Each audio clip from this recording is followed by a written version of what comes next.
Bonjour et bienvenue sur cette première vidéo qui aura pour thème les épithéliums et plus précisément l'épithélium de revêtement. C'est parti! D'abord, la définition. Qu'est-ce qu'un épithélium? Un épithélium est d'abord un tissu cellulaire, donc formé de cellules qui sont jointives et juxtaposées. Jointives, c'est-à-dire posées les unes à côté des autres, et juxtaposées, posées les unes sur les autres. Il a deux rôles. D'abord, un rôle de protection. Comment? En couvrant l'organisme, c'est le cas par exemple de la peau, ou en tapissant les cavités et les conduits internes à l'organisme.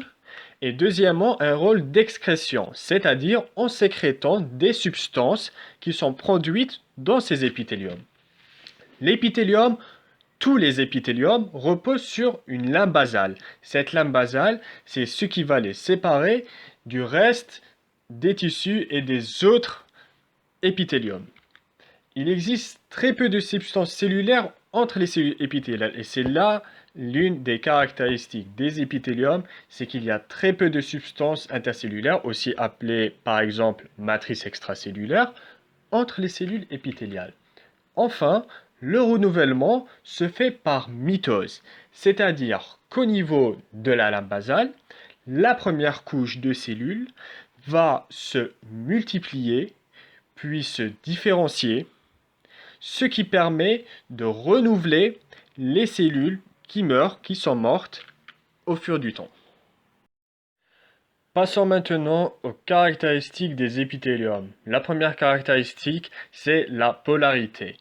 Ça veut dire qu'au niveau des cellules des épithéliums, on va retrouver deux pôles, un pôle basal et un pôle apical. Au niveau du pôle basal, on va retrouver le noyau et les organites, c'est-à-dire le mitochondrie, le réticulum endoplasmique, voilà, tout ce qu'on retrouve dans la cellule.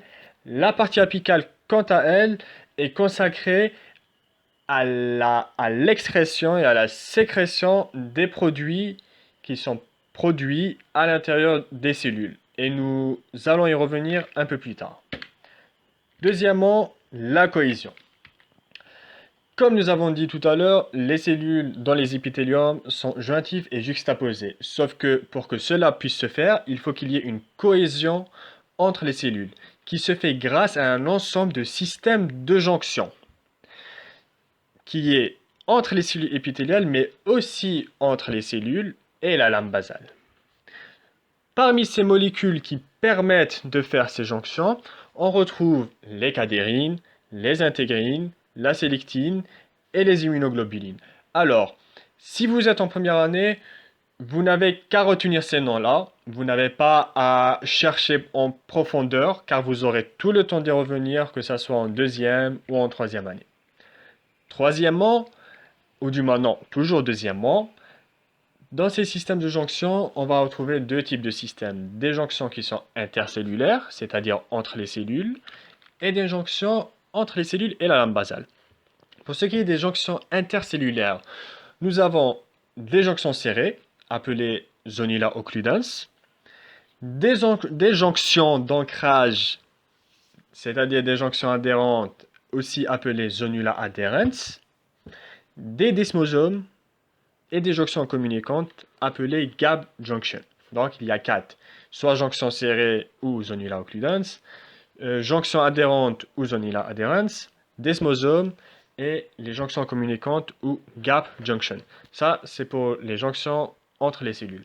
Pour ce qui est des jonctions entre les cellules et la lame basale, nous avons les hémidesmosomes et les plaques d'adhérence, aussi appelées contacts focaux. Alors, j'ai bien dit les hémidesmosomes, c'est-à-dire que nous avons les desmosomes entre les cellules et les hémidesmosomes entre les cellules et la lame basale.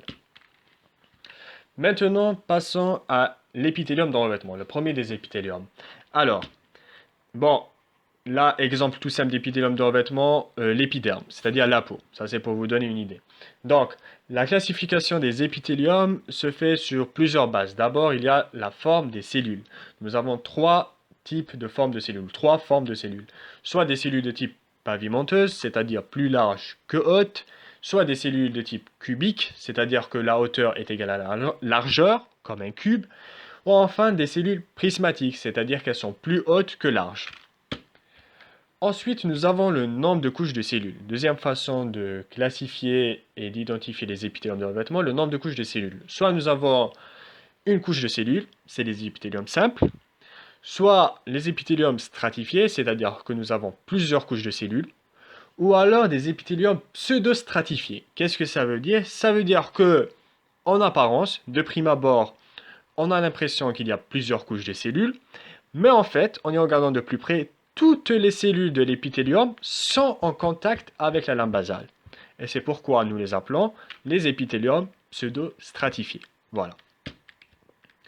Troisièmement, la spécialisation du pôle apical. Comme je vous l'avais dit tout à l'heure, pour ce qui est des pôles apicaux, c'est-à-dire que la façon dont les types apicaux se spécialisent, c'est-à-dire que ce que nous retrouvons au niveau du pôle apical, nous permet de distinguer et de différencier les épithéliums. Je m'explique. Selon le type, selon ce que nous retrouvons dans le pôle apical, cela nous permet de classer les épithéliums. Donc, parmi les spécialisations du pôle apical, nous pouvons trouver soit des plateaux striés, soit des bordures en brosse, soit des stéréocils, soit des cuticules, soit des cils. Voilà, ça c'est des exemples de spécialisation du pôle apical. Enfin, quatrièmement, c'est la présence de cellules particulières. Cela veut dire que dans les épithéliums de revêtement, nous pouvons retrouver des cellules particulières, des types de cellules qui nous permettent de distinguer et de savoir dans quel type d'épithélium on est. Je m'explique. Par exemple, si nous retrouvons des cellules kératinisées, c'est-à-dire des kératinocytes, nous allons tout de suite comprendre et savoir que nous sommes dans un épiderme, c'est-à-dire dans la peau. Si au contraire, on retrouve des cellules de type caliciforme, cellules caliciformes qui sont spécialisées dans la sécrétion du mucus, alors que les cellules kératinisées sont spécialisées dans la sécrétion de kératine. Donc, si nous sommes dans des cellules caliciformes, si nous retrouvons des cellules caliciformes, nous allons comprendre que nous sommes dans l'estomac ou dans le système digestif. Voilà une façon aussi de distinguer les épithéliums.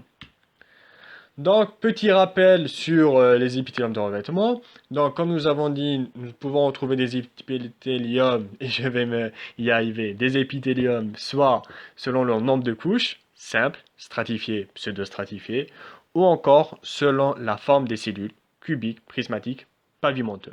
Par exemple, un épithélium simple qui est cubique, nous le retrouvons dans les épithéliums germinatifs de l'ovaire, qui est prismatique dans l'épithélium intestinal, qui est pavimenteux dans l'endothélium ou encore dans le mésothélium. Pour ce qui est d'un épithélium stratifié de type cubique, nous allons le retrouver dans les glandes salivaires, pavimenteux kératinisé dans l'épiderme, comme dit précédemment, ou encore non kératinisé au niveau du vagin. Enfin, un exemple d'épithélium pseudostratifié qui est prismatique, celui de l'épithélium pongique. Et nous avons aussi des épithéliums particuliers, c'est-à-dire propres à leur tissu. Par exemple, l'épithélium polymorphe, que nous allons retrouver dans les voies urinaires, les épithéliums transitionnels au niveau de la vessie, et encore les épithéliums des tubes séminifères au niveau des testicules. Voilà, un petit rappel et un petit cours rapide sur les généralités sur les épithéliums et ainsi que sur l'épithélium de revêtement.